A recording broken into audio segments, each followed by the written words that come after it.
आपण पाहताय चांगलं न्यूज।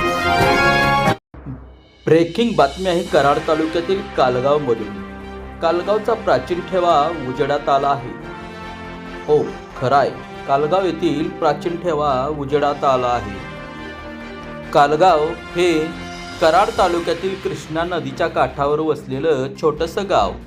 श्री कालभैरवनाथ आणि श्री जोगोबाई माता हे गावचं ग्रामदैवत। या ग्रामदैवताचं मंदिर ही कृष्णा नदीच्या तीरावर आहे। जुन्या मंदिराची काही वर्षापूर्वी पडझड झाली होती, त्यामुळे ग्रामस्थांनी मंदिराचा जीर्णोद्धार केला। आता नवीन मंदिर कृष्णा नदीकाठी दिमाखात उभा आहे। या मंदिरापासून कृष्णा नदीच्या तीरावर जाण्यासाठी पूर्वी मजबूत असा दगडी घाट आणि त्या घाटाला दगडी बुरुज असा सुंदर ठेवा होता। पण खोडशी बंधाऱ्याचं बांधकाम झालं आणि या परिसरामध्ये मोठ्या प्रमाणात पाणीसाठा होऊ लागला।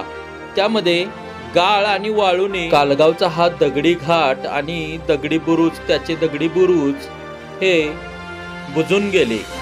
त्याला झाली 50 वर्ष। त्यातच 1976 साली कृष्णा नदीला मोठा महापूर आला होता। या पुराने संपूर्ण कालगावाला वेढा दिला होता।